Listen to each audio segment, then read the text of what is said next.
Soko somba seki nazana wenze wapi grand marché wenza bitula wenze ya wali marché de la liberté wa Tchangu Gambela wenza mateteto wenze ya 10e.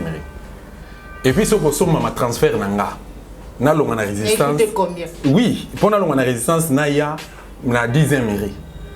Ba milouvo nde ba sombanga chilomba sombanga na okoma sans valeur totika ko simba bakisi eza na bandeko na biso mususu bazo luka biso na mulili en même temps bazo la ba complot na ba vie na bango tout ça ana Kinshasa comme na poto pour ba faire chier biso ngeza na batu biso ba hormis ba problème spirituel pour nga bozo ngate boza penga ngai bozo ngate kuluka na kisi parce que okokate ba itizan de kwa na mwasi pour ba kanga ngai chaîne et bato basalinga baza ba vie na biso ya Kinshasa tozana na bango par jalousie. Et bah celui qui a été baqué par Bonganga, c'est regrettable, mais on a olobaka que bon abino banzambete, nous y sommes. Et Félix faut démissionner. Pour quelle raison? Mais incapacité, il est incapable, incompétence. Naïe ezo l'examen, boye osé de tous. Salaire nanga $60 pour pesinga munduki. Na okengela 2,70 $. Ce qu'on a aussi nga batata nangai. Beaucoup créer miracle moko boyete. Ah to ko bisabel na dente. État des droits sans justice et n'existera jamais. Félix aura raté une élection. Parce qu'il s'agit de l'état des droits, soit pouvoir que les hommes à qui des droits. On a ce côté qui non réellement il dépêche pas ça sérieux. Ah oui, ça a un peu d'eau salée sur nabi qui non a simi manduki na côté na terrain na banda bitumba boye. Lobby sogi balingi ba négocier na ngaso na ndimi, lobby kuna ba pesi nga poste. Mais après va ko boma batu, après va ko indisposer ba congolais na kati mboka na bango. Ça c'est de l'injustice pure et simple. Et puis ils ont monde ba distraction. Bateau bazo boma biso na Congo to yebi bango. Donc Félix Pazana a yebi bango. Mais Félix a une difficulté à redoiter bango. Ba ko apporter ni lelo. Le pays est occupé maman. Bango moko nde bazana ba yebi bango. Tout ce qui se passe na est mboka na biso. Lelo guerre à M23 oyo boma Mamadou Ndala. Et c'est là qu'il y a un état de siège. Et c'est là na coup sur coup. Tout Congo, tout celui qui a ébiqué, a la capacité de libérer le Congo démocratique à soutenir. Nous avons soutenu l'idéologie de Papa Honoré Mbanda. Nous avons soutenu Bakulutu Nanga Badombo, Maman Gisine Kassavubu, Maman Candido Keke, qui encore Viens à Baboké tout premier. Nous avons fait l'élo, toujours à mon pépé à Sika. Il y a Christian Makaya. Mouvement Naé, Ezali. New Zaïre. Ba Congolais, et à l'aventure, ba Congolais tout tika ba distraction, notre pays est occupé, peuple congolais va souffrir, tout tika ba appartenance, tout tika na égoïsme. Ba polémique mo za santé sanké, to bois kayango. Tous s'accorder comme un seul homme, to bunda pour na libérer mboka na biso Congo démocratique.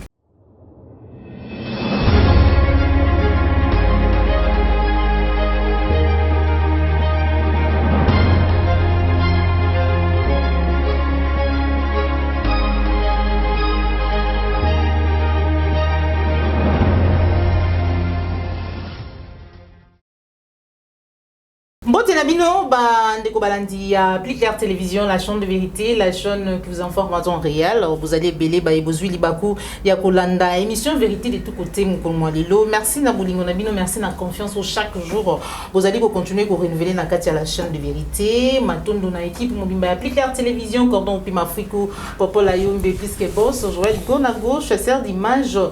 Mike Ndenge, la différence, et puis Grâce Tumba, moi si Ambiji, voilà des alliés équipes où chaque jour vous allez informer bino à temps réel le lingue na lobakana yango mukolmoalelo nazali vraiment na esengo ya koyamba pona bino spécialement na kati ya émission topé ya plateau na biso mukolmoalelo mwana mboka patriote résistant journaliste intelligent Dosta pour être vraiment tozwa biano na mituna na bino ebele bokomelinga mikolobuti koleka maman je vois comme silence il y a Dosta après agression naie pourquoi comme on a la tête est-ce que avec choc il y a le lingue mususu na mutu est-ce que ba sombié qu'est-ce qui se passe tout comme on n'a même pas d'émission na Dosta TV to kolobela mon na cette émission na biso mukolmalilo mususi hein to komeka kosolo la actualité politique congolaise le lingue na mutu koloba chaque jour ils allaient faire couler beaucoup d'encre et salive c'est vrai que actualité ils allaient belé ce qui to bito ça vraiment ba sujet to pe batama hein to ko vraiment mangonga mulai mais kasi to kelimba moko na kati ya mama na likambo to pe masolo na biso mukolmalilo mwana mboka Dosta patriote journaliste intelligent bonjour. Bonjour maman Joël Ingeta. Ingeta Boni, santé, Nicole Belé, ceux qui vraiment les lots, nature pression, ma casse, n'a insisté, n'a singio, c'est vrai que nos rendez-vous, pensato qu'on reporter, vie, état de santé pour les yanayo, mais kasi les lots, on dit qu'on répond à l'invitation, on a bis ali pour être, où il y a nous la mituna ba imboka, où bazali qu'on s'inquiéter chaque jour après agression nayo, pourquoi silence y a d'autres? Bon, dès la naïve ça comme que silence n'a pas absence dans la tête. Parfois, ils ont mal à mon avis, il y a Moutou, qu'on reculait pour mieux sauter. Donc, Moutou a le minga a précipité à Roloba, même dans le moment où Roloba était, commettre un béret rebelle. Je suis malade, je suis souffrant. Bon, j'étais malade, présentement là, je suis en convalescence. Mais tu sais, on a temps à permettre na zonge la activité. C'est comme ça que mon inga na fandi. Mais je l'ai fait par amour. Il y a Makila Nanga, pour Makila Nanga. Et tanga ils ont continué à tanga et na sala ngo par amour ya mboko Congo démocratique na sala ngo amour ya bitumbo to bundara papa honoré Mbanda akufa o 12 millions de Congolais bakufa na est na sala ngo pour par rapport ya raison ya trahison ya monsieur Chilombo Félix mwana ya tato akufa Tshisekedi na IDPS ba traître na sala ngo pour na raison ya kosangisa ba Congolais encore une fois pour chercher comment déstabiliser notre très cher beau pays la RDC ingeta Ingeta matundu mingi mwana mboka dosta mais nabi yanuka na mituna kaka ya ebele ya mituna nazwaki ba musuba estimate dosta sombami après agression ya nona ezalini parce que silence openza vu que non kosala bémission te bon bien ko yé déjà lelo mais babi bazomona ka moko mi balé pe ya moko mais ndenge nini sombami to po sombami ti so somba c'est que nazana wenze wapi grand marché wenza bitula wenze ya marché de la liberté ya Tchangu Gambela wenza mateteto wenze ya 10e rue et puis ce que somma ma transfert nanga na longa na résistance combien oui pendant longa na résistance na ya na 10e rue ba miloufor nde ba sombanga Chilomba osombanga na okoma sans valeur et c'est ngate ka ke na 10e rue ya okanga c'est simple okanga munoko kokanga munoko c'est trop fort au monde nazaboé nazo souffrir hein moralement na fa na télévision boso télévision na 24 heures sur 24 tout ce fa na une fois place nazala na souffrir na moki 5 heures na 6 prières na fa de télévision ti 0 heure 1 heure na prière na laldi na bima libanda te nazaka place mon afandi j'en souffre na mo ndenge bandeko na ba okufa ndenge mboka etambola na mo na 3 ans Félix Chilombo malgré yé président de la République par un accident de l'histoire. Mboke komi na modèle Mboke komeli. Et puis bandeko na biso ba taliban, ils sont conscients na échec na bango na gestion ya mboka. Baza conscient nango. Ya mi balé nazotala ceux qui lelo to lobi babi ke non ba pesa biso bilan na bango. Nazo baté ba okosa biso na niveau ni. Et c'est mon anga makasi ezali parce que tango bazo préparer ba élection ba nomination plutôt au SMA le 30 décembre 2018. Ngai dosta na qualité na ngai résistant na mobilisant l'intérieur ya mboka na biso na mobilisant na Kinshasa et pas peuple congolais une bonne partie ba kena élection te ba kende ko voter te et belé ba okelanga ba voter te ba o ba okelanga te ba kenda ko voter lelo bazo regretter alors ngai ko sombanga dosta bo sombanga na combien bo sombanga pour pesa nini pour ba congolais ba bénéficier nini moi je peux dire oui bo sombanga na zoa oyo ba Daniel Safu kulutu nanga zwa oyo ba journaliste Bukanga Lonzo bazwa oyo kulutu nanga Mike Mokeba ya zwa oyo ba ndeko nanga Mosi Christelle Voanga zwa na oyo ba aventurier ba ndeko bazo siéger na parlement gratuitement bazo ba 12 000 13 000 dollars bazo ba jeep gratuitement boye nga na kozwa nanga IP na kosoma bi banda na otonga et bon 82 millions de Congolais so na bango ozalani nga pe na famille na bota manga mote to bota ma 10 bien que, paix à son âme, mon grand frère, laissé Mike Mbandia, paix à ton âme, ma petite sœur Jolie, du moins, bah, au peu bazan na la famille nanga,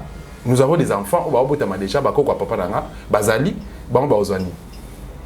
C'est pas que non, bah, on a même connu son endroit, on a retourné pour qu'on appelle ça, bah, on va aux amis. Yo, Joël aux amis. C'est que, combat tout cannabis, c'est que tu as sur télévision, parce que tu as comme cannabis, bah, vendeur d'illusion.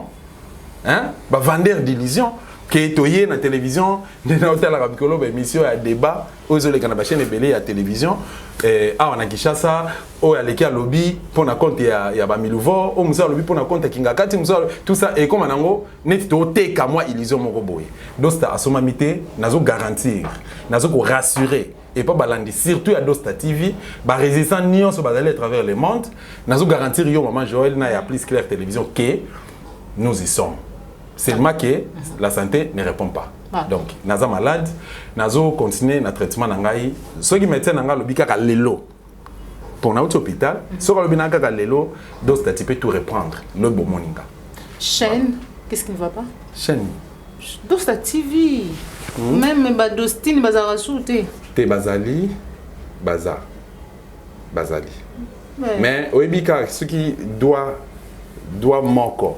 Hein? Bah, français, un doigt du corps de l'homme ne peut jamais ramasser un caillou. Jamais.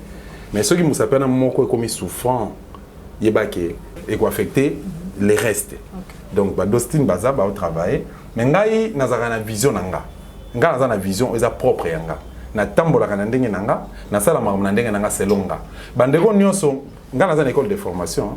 Na kotanga nanga te mais naza na école de formation na forma ba journaliste. OK. Na forma ba résistant. Nazo na musala moko bongo na salaka. Donc na botika te ke no mutuma le na télévision pour loba asala makambo ngalinga te.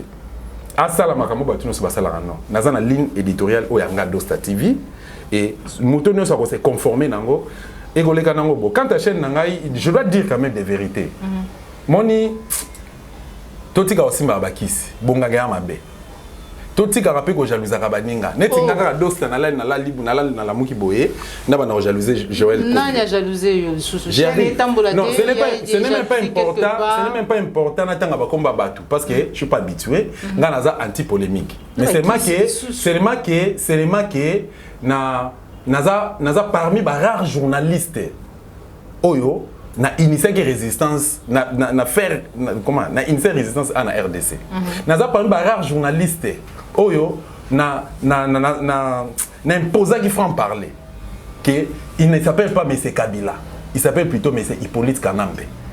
Neti M. Félix Aza président d'Angate, il n'est pas président, il est président à Congo, il y a RDC. Pourquoi? Parce que c'est leur charte et occupation. Au bout de la constitution, hein, le président a voté na étendue RDC Mobimba. Mais ce qui est na Yombi, na territoire Moussoussou, l'élection c'est les marathés. Mais toi tu vas te mettre pour beaucoup instaurer état de droit, beaucoup appliquer état de droit, beaucoup imposer état de droit, yozol ba yoza président de la République na voté.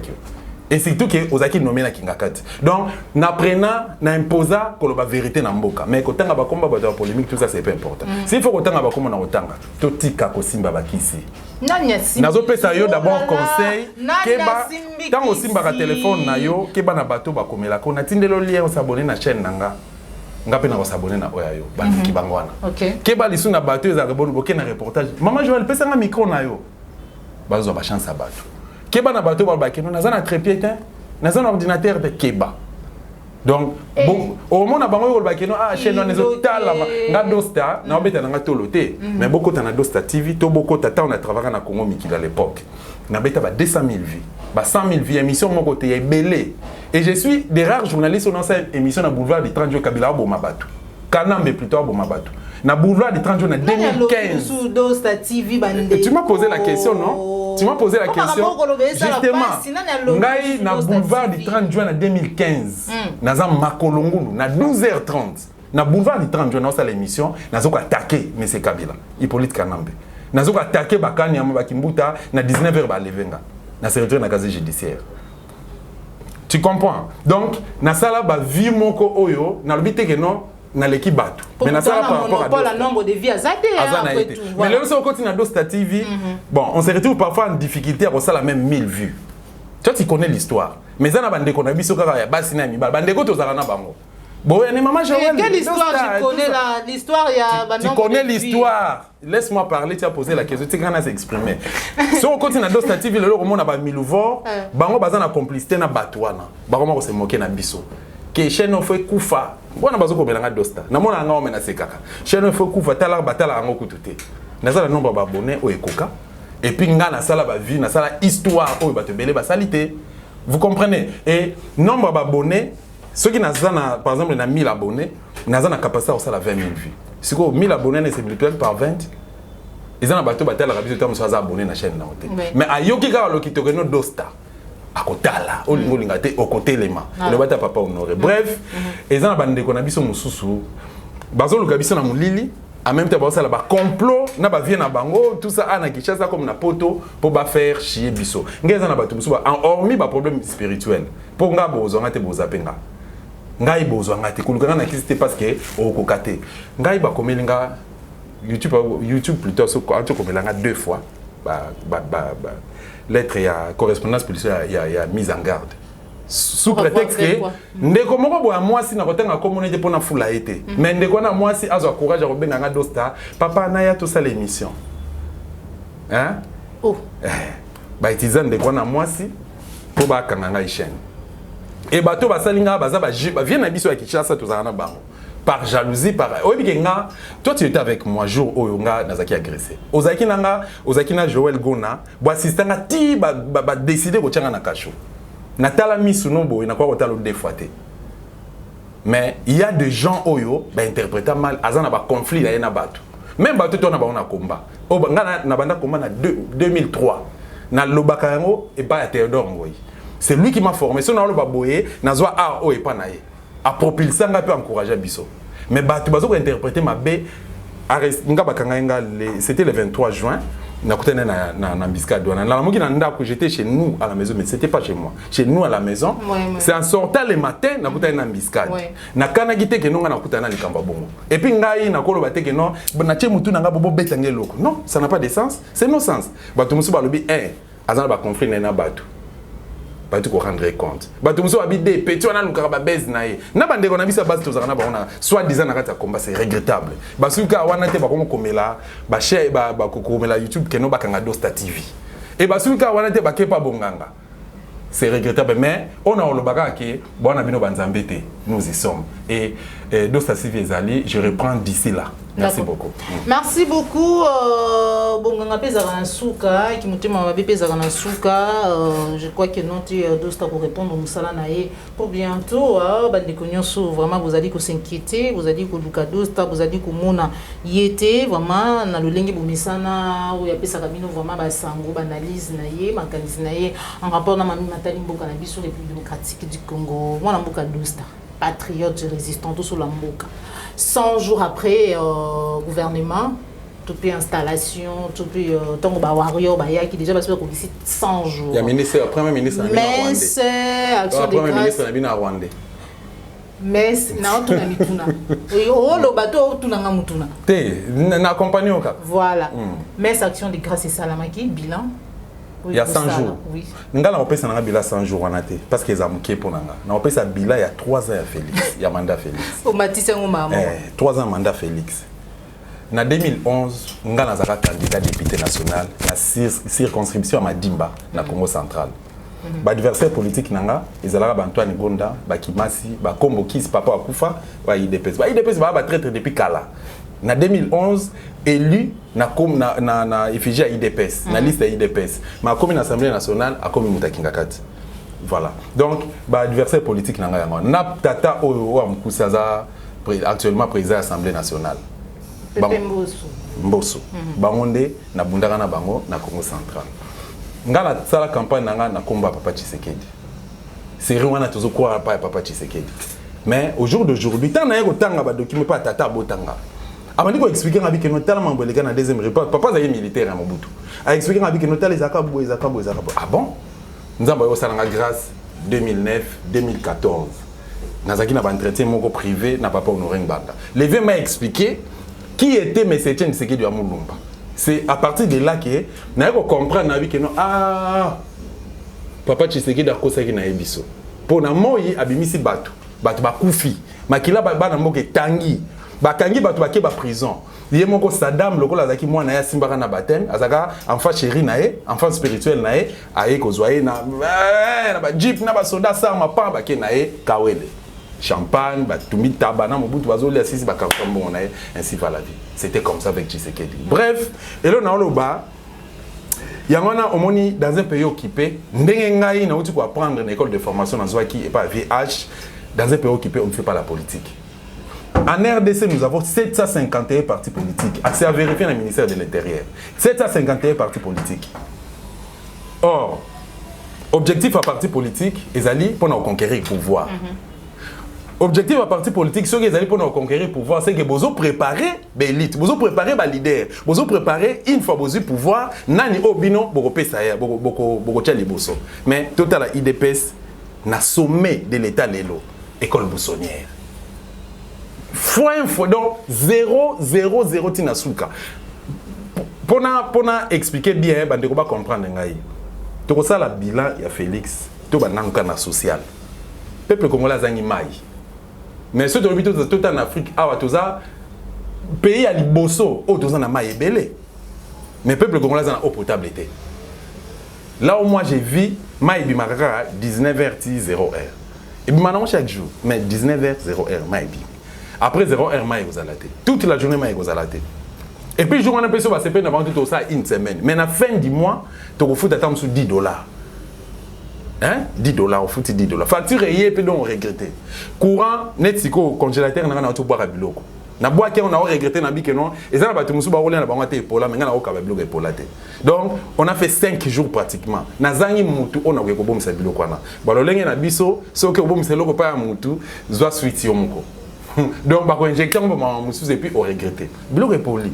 Pour nini tozangi courir tozangi courir et pourtant tozana inga 1 inga 2 tozana zongo 1 zongo 2 zongo 3 tozana nini barrage munene za Équateur kuna maréchal atika tokende na pané de la ménagère kanamba tika ki ça comme madesu na 1600 francs congolais le to compter que ça comme madesu comme na 3800 4000 mais yaka fumba na ngosiko yoka mupende Mobutu atikela rabiso ferme moko monene na sele tant tozaki bana mike ceux qui jouent en ebembe doula ce soit sele ceux qui botent la télévision mona moi documentaire que bazo like sabino comment est-ce que ba boko la bango ndé bazo produire le sexe reproduire plutôt c'était comme ça Félix azo koboko la baso so wapi bozo produire te na Congo bote ka soso na $10 combien comme 14 soso plutôt na $10 comment pour bote ka soso moko poids 16 bote ka on a combien.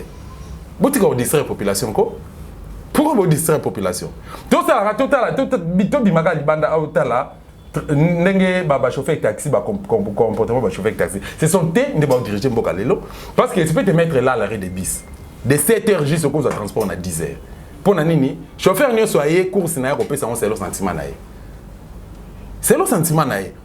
À faire des sazana police sazana aneraza, bah toi service de transport bazawana. Parce que on voit bisanga lelo ke olobake non fachi béton sur base de quoi tokende na du côté éducation donc yo olali olamuko moni kotanga eza bien ngai lelo so na soki ezaki ngai mutu nazaki président de la République parce que nabi pas sa classe nabi pas éducation nabi ko longwana ndako tongo bala musu ba sukolo misu bazo beta yo balati moi chaussette ba pese moi gourde soki sa cadeau kende classe wana za école maternelle na yebi ndenge nazalaka nazali suna image wana d'ailleurs pour votre information okutana madame Bombo madame on appelle ça encore na 3e primaire. Oh. Madame Ayambinga dit que non mon fils je suis fier de toi. Quand je vois la télé ozolo babodon na mimo na ngada kota kaka na katino sala ngabido na mimo na katino parce que musala na salaka je me dis que na prêchera na déserté. Pourquoi parce que ngala kendara chic. Na kama mon papa Léon na maman Nzuzi bando ebisangai que non mon fils si tu veux devenir grand demain après demain il faut aller à l'école. Voilà. Biso papa zo biso abike héritage à malamu on a continué la bino ezaka ba diplôme car c'est la clé d'or de toute réussite. C'est comme muto atanga quitté.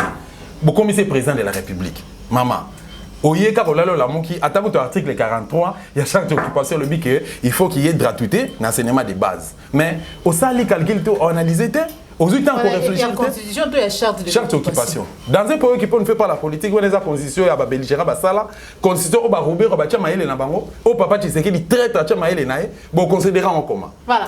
Bon non, je n'ai pas fini. Si ko yebisanga lelo kende kotala qualité ni enseignement au bana na biso bazozwa na l'école et na salle de classe moko ya toloba 4 sur 4 au coût à 120 élèves. 120 s'il vous plaît. Si ko enseignant wa naza robot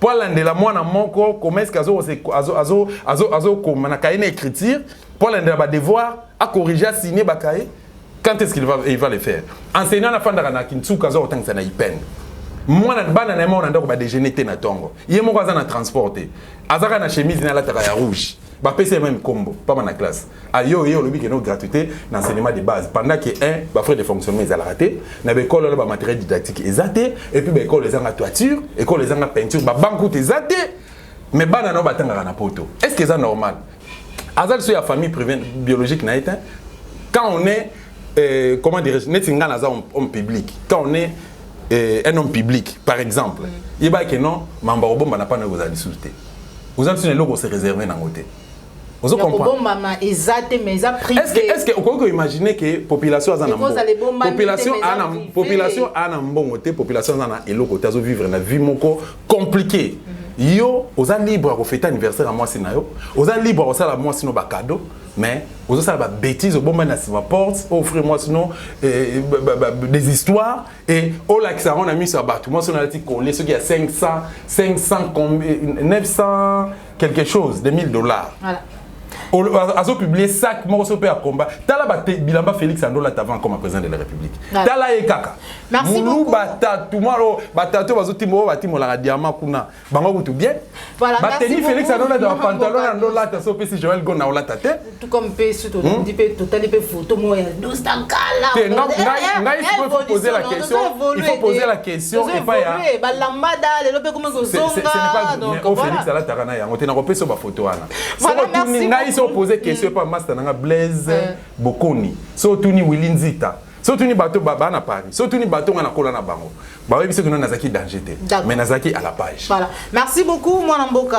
Dosta patriote résistant journaliste intelligent sur le matali état des sièges insécurité vous allez chaque jour ko semer terreur bande ko na biso bazali ko kufa ba mapinga ba komi ko sopana ba komi ko kufa lokwa ba mbinzo état des sièges yeko ya mais kasi tant au président de la République azaki na partie est de la République démocratique du Congo akei kuna akuti nombre topé ba effectif ba yebisa ke mapinga bazalaki autant akuti kuna kutu même pas 15 000 après toyoka lelo ekomi makambo ya détournement ya misolo oyo et zalaki débloqué pour l'état des sièges 33 millions de $, mais kasi na des provinces au état des sièges zalaki décrété kuna bazwika ka 8 millions de $, et souka ba ko retrouver 13 millions na état-major général et armée à wana Kinshasa. Réaction na yo Dosta. Réaction na ngezali irresponsabilité ya bakonzi ya mboka.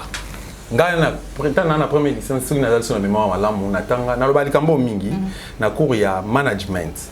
Na tanga ba prenaka biso ba tanga c'est plutôt 5 principes de gestion. Quand on est chef, on doit respecter 5 principes. Voilà, principe on est à 5. Programmer, planifier, communiquer, former et puis contrôler. Tant on a un élément manquant pas aux sous-chefs, ils ont sous-société. Tant on a un chef oyo, les Français parlent bien grosso modo gérer ses prévoirs. Il y a une culture, une idéologie. Il ne sait même pas par où commencer. Mais il faut démissionner. Et c'est la raison pour laquelle le monde est tango, Chilumba prêtera serment à un débat contradictoire. Na senga débat contradictoire na leka na ba chaîne Bela télévision na comment même ba correspondance na cabinet na e ba tunzo ba finga nga liboma mais lelo bazo pesa nga raison pourquoi parce que na na sali sabino na sabino mutakala na e bolim sanga na terme na la sabino nidité na e c'est qu'il est et niveau na ye ozomona na ba bon moni biso ba RDCien tozana difficulté il y a culture wana plutôt il y a démission tozana na ngote. Moi à sa place, il faut démissionner. Félix faut démissionner. Pour quelle raison? Mais incapacité. Il est incapable, incompétence. Naïe et l'examen, boye osé de tous. Il est bien lelo. Na lundi artiste et musicien à RDC, na zuka magout babi qui est pas en el suko, azapi congolais, so guinéen, so pe bon. Entre parenthèses, Kofi Olomide. Azoko attaquer salaire ya Kanambe. Bon, ngana encore na débat parce que yé Kofi à Mbaranze moment on avait l'élection 2000 nomination plutôt 2011 qui tu es à Raïs. Après avoir commencé mbongo belé, ba fouté mbongo belé à ça la campagne à Raïs, il y a dans les asani mon à Raïs nos livres, à voyager nos livres, puis ba tinele jet privé pour na ba campagne na bango. Ba condition ya pesaka. Mais et là ba quand même Ezaki le mot très capital. Mais ngai yé a dénoncé salaire ya il y a Kanambe, ils ont 685 000 $. Oui, ça c'est vrai. Mais on a dénoncé les lots 2 70 000 $ au Chilombo Zwaka. Tata nanga ba soda ngai attends que moi na soda. Na là, tata nanga azana salaire kaka 60 $. Nazana état de siège, na question na yo. Kaka salaire à 60 $. Mais salaire nanga 60 $ bo pesinga munduki. Na okengela 2 70 000 $. Si qu'on a aussi nga batata nangai beaucoup créer miracle moko boité. Ah to ko bimisa belle na dente. Ah to ko bimisa belle na dente. On a une incitation. Non, incitation te nazo loba parce qu'il faut te sauver Congo. Parce que finalement c'est dobi que non, to loba d'ici souté mboke choli. Mobutu alobaka na tiaka maele nanga na troupeau nesto nanga béré rouge. Il est le Félix Arolobani. Alors tiaka maele nani. Armée obozo ba armée état de siège. Ça fait 6 mois pratiquement. Bazo pe ça va congolais rapporter. Il faut appeler ça rapport ya solo. Que na mboka oyo yo ozana incapacité. Il y a d'abord effectif et armée Félix a bien monté. Mais c'est lui le commandant suprême, il y a phare de Sénat police. Effectif faut éviter, mais comment à multiplier plus de 60 réunions, babenga ba réunion président Salarana na officier militaire. Conseil de sécurité. A sali plus de 60. Mais ba pesa biso ba rapport, il y a ba réunion na ba sala. Est-ce qu'il y a eu temps qu'on identifie officier au bazan na kati armée et puis na kati la police tant déjà aujourd'hui premier ministre Tchéyé à Rwandais so ok na kati phare de ce monde ba généraux na ba colonel rwandais so ok na la police également siko yebisa ngai ozo la résultat donc RDC ezali occupé FARDC na police na ba service de sécurité ezali infiltré et pas bapaya tout ça ce qu'on a guerre contre bapaya on a pesa un résultat. Bon, c'est un résultat quand même. Vous comprenez? Donc, état de siège, Joana, Nazolo Baraki, tout zonga na kata principe, 5 principes à gestion, tu reçois réponse. Bon, Félix. Détournement, alors que ma pinga ba kufuta mate, bazali. Merci. Par rapport à détournement, ce qui m'a dit que état de droit. État de droit sans justice et que n'existera jamais. Vous comprenez? Nganazo Sali Sabino pour dire ceci. 1. État de droit. Félix aura raté une élection. Parce qu'il s'agit de l'état des droits, soit pouvoir que nous avons à qui des droits. On a ce que nous réellement, il dépêche pas sérieux. Parce que Tata Nabango, Azaka juriste, Azaka docteur en droit, Azaka licencié en droit. Mais il faut malheureusement comment péter. Il y a docteur chose de que non, tu sais qu'il doit mourir un docteur en droit. D'accord. Joël, vous avez OK. À commenter pourquoi? Pourquoi comment grand frère nangai azaki vraiment occupé na makambo etali yo zaki na matanga et pas na biso grand frère nanga ma Kimbanzia chef des travaux na université pédagogique nationale obi combien de publications atiki qui na bibliothèque à université papa nangai azaki officier papa nangai akufi azaki kaka officier mais juriste oh yazalaki obi combien de publications atiki parce que bino ko lobaka docteur en droit papa honoré Mbanda Koufi atiki biso livre la stratégie du chaos atiki biso ainsi sont les glas atiki biso l'unité pour l'Afrique. Si vous avez Etienne Tshisekedi Amulu, kende kana bibliothèque ini kineza wana. Lukata mémoire na ye. Idéologie. Luka mémoire na idéologie ni. Ceux qui ba pesi bino mbongo, idéologie ya wana. Ceux qui ba pesi bino mbongo bozwa.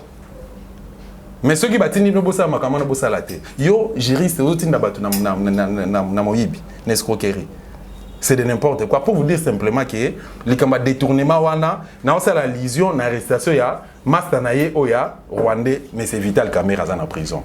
Vital Kamera y bakambon, ça c'est vrai, 57 millions de $. Et ça j'y sais fait titil lolo. Mais qu'il y a une prison centrale à Makala, so moni Kamera dans la tiki combat. Lelo na lo banon ya lobina lelo alal nanda kunaye. Na moi sinaye, moi ça JB. Vous comprenez? C'est quoi le caméra? Attendez,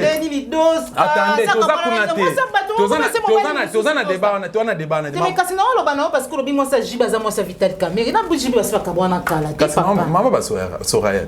Maman ba Daïda non? Maman ba Junior. Moi c'est JB. Moi c'est JB. Maramsu na kolobate mais moi c'est JB Piana. Sikoyo caméra aibaka 57 millions de $. Mais mbongo ebimaka na caisse à l'été zaki 600 millions de $. Sous prétexte que mbongo ne tonga banzela. Où en sommes-nous? Siko caméra azo samba du début à la fin azo samba na kombo ya Monsieur Chilombo, chef nae. Tout ce que j'avais fait, je l'ai fait. au nom du président de la République. Na ordre ya hiérarchie. C'est quoi hiérarchie on ezaki nani? Président de la République nani? C'était M. Chilombo. Alors, ceux qui réellement en état de droit, il fallait qu'il va convoquer Chilombo à Samba. Et fort malheureusement, l'état de droit on a un mythe. Si quoi ba détournement aux salema on a ceux qui besoin de justifier à monter. Il y a battu musu besoin kanga mais bilomo besoin kanga te. Chilombo effectivement voyage belé ah oh lelo a justifier à monter. Ah OK ba cop na est privé et zo bimageno président RDC à voyager. O ebi pour président Mboka abima. Combien bima na kesa l'état? N'a pas moins de 150 personnes. Séjour, restauration, prime des risques à payer ça. Et puis pour avion et voler. Et puis il va foutre combien d'États-Unis d'Amérique pour sécuriser l'avion. 6 millions de dollars. Oui, il y a un trésor public. C'est à vérifier. Donc, tant qu'on effectue plus de 200 voyages, on a 3 ans déjà et produire de l'autre côté, on a évité. Ceux qui biso, on est tous en erreur, si on a évité un président de la République qui a eu investisseur. À ça, c'est un rapport. Donc, tout ça toujours, bazo biso. Il y a un aussi un Congolais. Détourner même le disant Mambakala, Kanamba détourner Bambongo, a comme ça moi c'est un millionnaire, tu l'as bazo détourner Bambongo, a comme ça fait moi c'est une famille millionnaire. Les politiciens peuvent profiter de la simanaye, les politiciens sont sans position et biso population, petit peuple indé, tout ça va perdre. Il y a un appel les lots. Parce que c'est l'alliance cette fois-ci, le peuple congolais. Tout celui qui a adhéré à la résistance cette fois-ci, tout ça la patte. Pas que tu as maquillate, mais idéologie.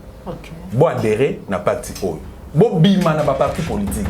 Naibike, dans le parti politique, la région de résistance. Et ça, la couleur de président Eli, Martin Fayulu passe. Parce que, à mon parti, na SIDP a souffert. Mais, couleur de la tant que la résistant, il faut se conformer à la réalité de la résistance. Nakamwa qui, l'autre fois, nazo solo anande komoko ya pouvoir. Abenga kinga to sur le téléphone encourager à compatir pour na malheur comme la nga alobina ke no biso peto zo la résistance na tout nek bosa résistance andenge nini oh contre le pouvoir non na bi ke non pour bosa la résistance à malamu na ibisa ki ye asa pe muta eba na otanga communauté pour des raisons de respect na ibisa faut bo bima na katia FCC ou PPRD parce que biso to la résistance contre l'occupation et puis ba collabo. Mais bino bozana kati ya mouvement oyo leader azali rwandais Hippolyte Kanambe obobenga Joseph Kabila c'était un rwandais tant waza rwandais ayema bebele ngai Kabila kanganga atala nanga gauche mona sou bien te à travers général Tamofo ezwa Masasi minu o ebukana ka show ya kaji di ser na yebi ya aner na yebi kan kokolo na yebi kan church na yebi na botanga même ba kombo ba généraux na ba militaire ba kanga na ba sambisanga na yebi yango kasamba yebi ba autorité na biso musu ya média ba yebi yango donc pour vous dire simplement que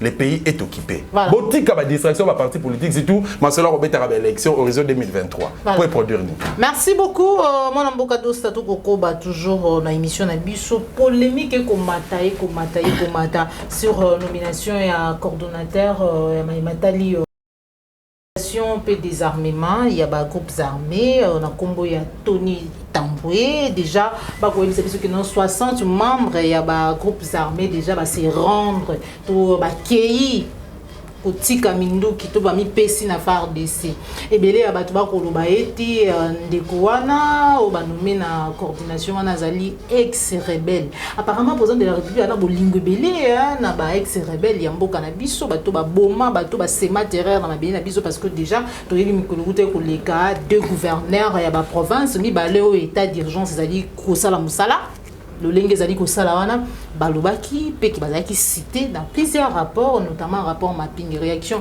Il y a mon Mboka Dosta. Oui, réaction n'angisa simple. Naboy Kosala va commenter rebelle na point wana. Total la ministre de la défense et gouvernement ou il y a premier ministre rwandais.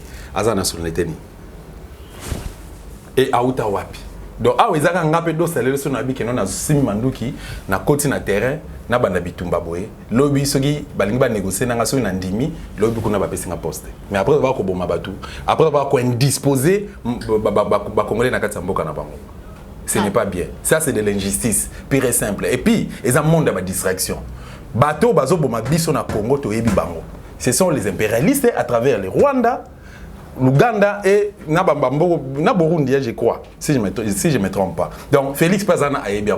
Mais Félix Pazana a une difficulté à redoiter bango. Si que le lot tant au rapport ya oni ou yoki ngo une fois. Et ça m'a ambassadé. Et ça m'a ambassadé avec Félix na sommet de l'État et ça là parce que je crois Ouganda, il faut à devoir peuple congolais. Il faut devoir peu tout ça maintenant Ouganda to gagner procès. Il faut et quoi yana ni Félix a dit bon que non této l'élection on a passé simplement nous sommes des frères. Justement on a le bisco au rapport ni ego sala nini. Pendant que Félix a négocié son pouvoir na Rwanda, a négocié on a Kigali. Et Museveni a zaki pour beaucoup. L'autre pas zaki pour beaucoup. Et bah quoi porter nini lelo. Le pays est occupé maman. Bango mokonde bazana ba ebiango. Papa Tshisekedi na 2011 quand a été tourné na ye lors de la campagne électorale. Azo chité na aéroport ya Ndolo. Martin Fayulu à côté, Sami Badi Bangazaki na volant. Baye ko ebisa ba bi que non meeting lelo bo sala mo de pona ko éviter ben de ça na mboka. Tshisekedi alobaka nini? Bokende ko ebisa kimuta yena chef na ye o Rwanda na ozongisa bango na Kigali. Siko Félix a yo kaka te ma tata na banga lobaka que le pays est occupé. Tala ba interview à Félix avant à prêter serment. A dénoncé que les Cambo qui passent rwandaise na RDC na plusieurs ezaki pour attirer comment dirais-je attirer attention ya ba congolais vers yé minde alinga ki na ba discours na flatterie le pays est occupé maman tout ce qui se passe na est mboka na biso lelo guerre à M23 o eboma Mamadou Ndala et c'est là qu'il y a un état de siège et c'est là na coup sur coup Bazou Mamadou Ndala tellement d'acquis nationaliste plutôt alinga mboka n'est pas d'acquis professionnel avec technicien abouté nemiti na Rwanda par le que notre Rwanda va na Rwanda kanamba bomaye l'histoire Mamadou Ndala beta magali sous-te les lobos comme ici papa Tshisekedi héros national à l'occasion de rien mais Mamadou Ndala bato batengisa makila pona mboka bobeta bango kara pour te dire simplement que cette histoire là to beta masolo na ngote le pays est occupé to bunda to luka par tous les moyens comment libérer mboka na biso Congo de peut-être que ça pendant à l'air biso ba do start to diriger mboko yo mboka ko za malamu. Merci beaucoup. Nous tombons déjà vers la fin de notre mission. On va tout l'obéir à Maïmatali résistance, tout à Paris. Il pas y voir plus tout yoga qui peut dissoudre à procès. Babi maman candide à perdre procès. Wana mais tout l'obéir à Maïmatali Seni dépolitisation à Seni. Tout peut réfi à Moyo déjà bima qui comme Mokambia Seni na kombo ya Denis Kadima et Pelisa qui monte tout le monde qui bande ko ya il dépasse surtout babongo pour s'attaquer na cardinal Mbongo. Toyoki pasteur Dodo Kamba pour ça la révélation les autres Toyoki Abbé Cholé à Tomboli Mongongo pour s'attaquer na bayo ya bengi ba extrémiste ya Fayulu réaction na yo na manion ça dit voler bon na ça la commentaire te na mambaseni na koloba simplement que nazalaka pour l'élection te na RDC parce que toza ba expérience misa tout na 2006 on avait voté le boko nanga o eza souvenir il y a guerre ya Bemba na l'élection 2006 na Kanambe. Peuple congolais votera pour Bemba. Mais, comment dirais-je, imposer biso Kanambe. En 2011, peuple congolais votait pour Papa Tshisekedi, imposer biso Kanambe. En 2018, peuple congolais a voté pour Martin Fayulu Madidi, nommé Félix Nekingakati. Alors, attaque Zenge le maman candidat Keke, tchaka le boko na poche deux fois. Attaque Zeng, s'il vous plaît. Baboche le bon approche des fois. Donc, sur ce, n'a kogi ko fandate jamais et en aucun cas n'a beta les sola Seni. Peuple congolais, Seni wana même, ils ont mérité même Kotumbango. Bato nous bazo ngai na comme président Seni nga marché tout ça sans vision et baza même pas na calcul. Donc bazo mon a lobité. Bazo mon a lobité. Et belé bazaka que non ah donc ça faut comme candidat mais puisque obimata député, j'ai pas besoin de ça. Nana pour sa libération Mboka. Ah. Merci vous comprenez. Et par rapport, il y a Cardinal Mbongo. Vraiment, tous à la série. En 2011, tant après la catholique, il y a un résultat dans le centre Carter. Il y a papa Tshisekedi a gagné, il a proposé un pourcentage. Selon l'enquête sur Abango. Tout le monde applaudit ça qui Papa Tshisekedi a dit combat vérité des urnes. T'as la rise à bataille des pour nous le baquet, bâtonner à sans été, réfléchir à rater.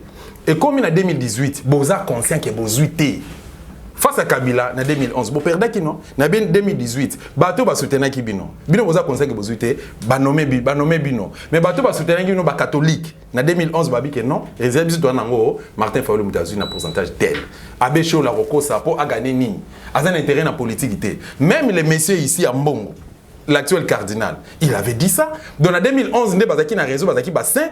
En 2018, on a perdu babi qui nous fallu mtaganaki ba comme Satan. C'est de n'importe quoi. Donc toi apprendre qu'on respecter après là. Toi apprendre qu'on respecter bango. Même ata ba dodo kambo bino bobo na simana bango. Ceux qui bino bo apprendre, ceux qui dodo kambo là il a un discours moza contre l'IDPS. Ba que tout mandat kunaye. Ah siko biso parce qu'il a tiki ba téléphone, na ko l'action un message na onzwa émission dos télé kana télé. Dos apparaître écoute tout. Yo ton zéro cette fois qu'il est présent makala. J'ai des messages. Mais na ko isa bino na ko tondisa na présenté d'ailleurs na pesi ba prisonnier belé ngai naza agent qui compatible bandeko ba ebinga ba ebi qui na travaillera toujours na ba vulnérable na travaille na Dikapen tout en étant en prison na travaille na Mokia na travaille na qui tato azo violer bano comme nani tato violer bana à décevoir na niveau moko extrême dio mindongala. Donc musala na ina âge ya na plus de 60 ans à violer ba mineur. Oui, c'est un besoin naturel. Mais ba maman veut baser belé na biso tambo na boulevard on a ba on peut belé mais yo viola donc ndenga zawana bon ba mama veut pe un c'est ça là ba mot sko yes donc ndenga zawana diomi ndonga ndenga zawana diomi papa diomi ngana petit na yo nazo rappeler loko moko tozaki no l'autre fois tant ça démarche ya libération ya mwanantseni waki okota na kati ya lisoloana o même mwanantseni na distraction akota na union sacrée lelo mwanantseni azo regreta tia maboko na mutu donc yo lingaki ozonga na scène politique. Tant que Kanamba Kangakayo, Akangako injustement, c'est parce que vous avez violé. Au violé qui ma passe à mi balé. Le yana lek au jimélé bango, au violé bango. Ba condamné au sali prison, il y a l'ukuta de prison à passi, bis au bunda po bimana prison. Tokuta ne to sola ma solo mususu. Na sima mwananse mi ozongi na scène politique. Oui, bah tu as dit que tu as quand même cas par rapport à la déclaration nayo, mais tu es allé violer. OK qu'on violé, nous avons des preuves qu'on violé qui. Mon inde on zawana. So ngala lukina yeba couleur à sous-vêtement yo lati, ils a tentative à viol. À tout entourage naé, à un conseil juridique, c'est la honte. C'est vraiment la honte. Pour vous dire simplement que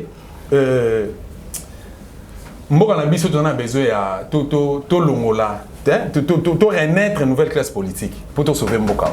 Voilà. Merci beaucoup mon Mboka Dosta, tout comme na suki émission na biso dossier à Parico.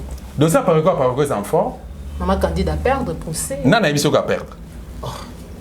Oh, ba trancher comme le 29. Au moni, il y a un autre loba, nazo reproché ba de IDPS, président national à IDPS, AI hein. Oh, a étudié à ILK. Oh, a étudié à ILK. À Kende qui classe T. Les lois ont une difficulté à gérer IDPS. Aza ceux qui premier ceux deuxième vice-président de l'Assemblée nationale. Tala nenga Assemblée nationale en zo tambola. Yo tala kaka, soit réalité à gestion de l'Assemblée nationale, soit règlement d'intérêt à l'Assemblée nationale. Au moins, c'est le contraire. Et il pèse beaucoup. Et parfois, ça a des dérapages. Je me suis dit à gifler les tina mogobo. Un officier, il y a la police, au gifler. Et pas officier, n'est pas un monde qui a tiqué. C'est bizarre. Pour vous dire simplement que Bandeko, Bazan Ngamona Moussou ya Pareko, Bazan a difficulté à interpréter, même texte au Bakomeli Bango. Juge appelle si véridique naïe. Mais bon, Lukata Mbatumusu va interpréter maintenant mon Kamboka na bino pour comprendre. Namoni basagita ba multiplier ba mission, c'est que moi j'ai aimé et pas maman candidat Keke. Ngai nazala membre par côté. Nazolo bayango nazo bandela. Ngai dosta nazala jamais membre par éco. Mais plutôt nazala qui conseiller privé chargé de communication ya papa Honoré Ndanda. Nazaki porte-parole en Banda en Afrique et puis na Kinshasa. Donc on a confiance au papa na pesa kinga alobaki nanga boye. Donc c'est ce kinga nazate mon fils. J'ai des voices hein. Mais pour des raisons respect na obimisangote. Ce kinga nazate maman candide. Donc ba dossier sensible nyonso par rapport à la vision naé, combat naé, na ba raison naé. Avant confions pas maman candide. A confions pas mutu mon côté wana. Et puis tant na ba boye na ignoraka to na minimisaka ba collaborateur mususuté. Bazala pe ba collaborateur naé. Mais eloko mon na kangi pas papa Honoré alors il s'en a toujours que dosta même dans mon cabinet j'ai des serpents. Et réunion sous ngai papa on ba cadre par ko ba fandi. T'as la considération avec Honoré Banda. Nga na loba na bi que non oh na âge nanga na niveau nanga on no dosta tu me représente aujourd'hui. Papa, où c'est? Oh non, j'ai une réunion avec mes collaborateurs, tout ça, mais quand on était, yo représenté, mais au Koloba développement, bah yebi. Et bâti kako distraire population, yebi sanga lelo. Tous les habitants sont na kati ya combat résistance. Et là on a ngana lo bapona maman candidat ezaka ke coup d'échappement à toi maman. Pourquoi? Parce que conseil na pesa kiyo ezalaki déjà na kati ya ba idée na yo. Et puis il y a encore zo salé là. Conseil ngo zakini. Ko répondre un na ba provocation te, ko kota na danse na bango te. Continuer combat à Papa Honoré. Est-ce que ce moment papa maman candidat sali vidéo pour répondre bangoté? Ah ça c'est la vidéo pour attaquer bangoté. Il y a on a que non résistance et ça une école moi former ba résistante. Mais ça idéologie au baluka ko s'adapter pe ko se conformer nango. Un résistant ko attaquer résistante, Luka est en week solo là. Mais ce moni babandi ko attaquer maman candidat bazo ko attaquer bande ko pareko place de pareko ezali et ça ba kulu tunangai mbala komi mbala baza. Ba grand résistant. Au moins, la maman Sylvie, la maman Samaï, banane tout ça, bazawana, bazo soutenir maman Candy, donc maman Pepe, non, vient dans Dokabi très fort. CNRC, n'a si maman Candy. Pour te dire quoi? Véridique, il y a tribunal et le baki qui est. Toyo qui bino, na toyo qui na gauche, toyo qui na droite. Mais tu dois reconnaître un président de mon côté, ni na gauche ni na droite. 2 jours après, bango baki osala, baki ko investir papa na mususu. Nous avons papa na mususu Rolandi au fond. Azalaka à l'époque camarade de papa Honoré. Azalaka camarade de papa Honoré, mais papa Honoré à un moment donné, bata 2 ans va liwanae. Ando sur le soutien. Moi j'ai des preuves. Bando sur le latin, il y a des documents. Eux ont attesté que bando sur la lisu souté. Et papa wana a combien d'ambition à Royakin? Le gros là ancien attends d'abord. Ça c'est un dossier oyo.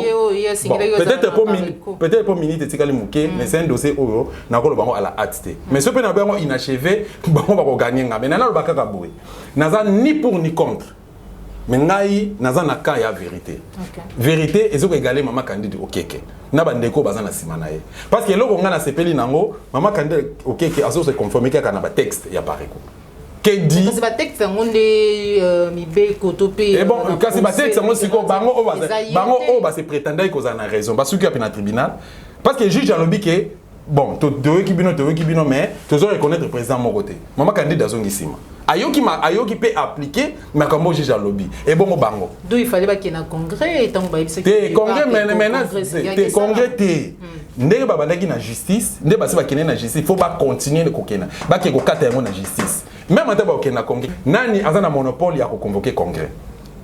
C'est ça le problème. Et 2 jours après, après avoir qu'on l'a véridique, il y a tribunal, c'est le vieux là, Oyo, Azana Age Antoine Gizenga, Yende, Age Antoine Gizenga, il y a une perte de mémoire. Vieux Wanake, Baké ko investir. Si vous avez un bazo violé ba texte. Non, c'est la perte de mémoire. Papa Wana, on va comme ici président. Oh, papa Wana, Lelo, Ogoyoka Samo. Si vous avez continué à combattre le peuple congolais à maïté, à couranté, à mbongo peuple congolais à nzala, bango bazo attaquer maman candidat. Bozo finga maman candidat. Maman candidat pas répondre à la binoté. Et pourtant, au moment où ba jouer à pouvoir, ba jouer à Rwandais. C'est-à-dire quoi? C'est-à-dire quoi? Ils ont la résistance. Ils ont la résistance. Ça c'est un problème au côté à l'interne. Dans la solana secrétaire général, tant papa Honoré. Pourquoi? N'aime ce qui n'a dit que non, bureau bo ça langa bo décevoir nga. Bo ba que non nga na bima na combat papa Honoré. Je passe ici à Kinshasa la télé, dans le belama mba pareko. Donc bozo ko exposer nga ta bo so na ba média, ce n'est pas bon. Beaucoup ko résoudre ba problème na côté dans l'interne été. Ayebi ba réponse o ya pesanga. Mais qu'est-ce que je veux dire par là? Maman candidat qu'elle a jamais collé boss na télévision pour que abeta ma solo ya ba bêtises ba futilité. Ça sont des futilités. Na lo ba que non na ka on a ba sali non à ça la honte. Si on a dit discours naïe, a dit que ça le message bon qui na Kinshasa awa hier. À lobby que le pays est occupé, le peuple congolais souffre. Tout le cas continue combat papa Honoré Atikaki to libérer Congo point barre. Voilà. Si on dit un résistant, azo attaquer un autre résistant, c'est qu'il y a un problème. Nana profiter d'occasion oh na ça va congolais. Ngado sta na loba boy. Pe na continue ko loba boy. Tout Congo, tout celui qui a ébiqué, a la capacité de libérer le Congo démocratique, de soutenir. Ndenge na soutenir l'idéologie papa Honoré Ngbanda. Ndenge na soutenir ba kulutu nanga ba Odombo, ba mama Justine Kasavubu, ba mama Candido Keke, qui encore ba vient nanga ba boké tout premier, ba vient nanga Odombo, ndenge moko pe lelo tozoka mu pepe ya sika. Ya Christian Makaya. Mouvement naé ezali New Zaire. Zaire Yassika. déterminé pour la libération pour la Congo démocratique. Donc, tout ça peut-être à développer en haut, dans le Mikolo et Koya, mais les Congolais, et à l'aventure, les Congolais, tout ce distraction, notre pays est occupé, le peuple congolais a souffrir, tout ce qui a appartenance, tout ce qui a égoïsme, la polémique, qui est santé, tout bois kayango, tous s'accorder comme un selon. Tobunda pour nous libérer mboka na biso Congo démocratique. Matondo Mingi mwana mboka patriote résistant, journaliste intelligent d'Osta pour nous répondre à l'invitation na biso bande ko balandi. Il y a émission vérité de tous côtés, nous allons qui vraiment essayer ngo moi lelo ko zo makanisi na ye on répond na mami matali mboka na biso avant de clôturer cette émission. Na rezo numéro de téléphone pour na ba ko za bosenga na est-ce que na pesa numéro de téléphone. Oui. Mais ngana ngai o pesa ngai mo faveur na remercier bato ba o ba benga nga ata ko benga na tamba passe na kotanga nga ba komona bango nyeso na bani d'abord na yo parce que babi ke na tamba passe ne ba baka donc Joël vraiment tant ozo rappel oyoki ke no dosta moyen te ozo monter ou ta bandal o ya kimonga fula o assistant du début à la fin vraiment naza reconnaissant ba ope ba benga nga na semblant pour na rocholanga je vous remercie toujours ba kulutu nga ba le bolo joie et nazo remercier pe Trésor King il était pour beaucoup. Okay. Il était pour beaucoup. Ça même prêt. Avant de te sonner, il non. Na prêt pour na ke kobunda. Ake même ko tumba souci atiwana. Merci Trésor King. Bande kwa poto, maman partenaire à Dosta TV hein. Okay. Na bossa na kete maman Catherine Ngwanda. Okay. Donc na bande ko nyoso babenga ngai ba ba soutenir. Ne fils qu'appelle kara pamba to kokoma. Merci beaucoup. Merci beaucoup. Mais ça ndeko mususu asombeli ngai matos. Il y a chaîne à télévision. Ils ont un projet de Zagin, on a Papa Honoré, mais il y a un des proches de Papa Honoré. À ce moment-là, tous, il y a une chaîne de télévision. Je PCP, merci, mais il y a un temps à composer. Merci pour notre soutien. On n'est pas à Dosta, enfin que Mouko, Moussala, Zali, Moussala, et continue vraiment Kokoba. Merci encore donc pour Mafikou, na Popo La Yombe, na Christian Mopati, le référendum autorité morale, na Joël Go, na gauche et serre d'image, Jean Baby West, Déco Dominique Sanal, Papa Simon Bionco, Papa Alphonse Sala, Papa Laurent Bongonza, la Bossanité, Jacques Macabou, depuis Allemagne. Ce que c'est une émission où la équipe est partagée, ce que les amis de la Liboso, Olanda Bisso, Gobo Sanati, Kosaboni, la chaîne de vérité. Au revoir.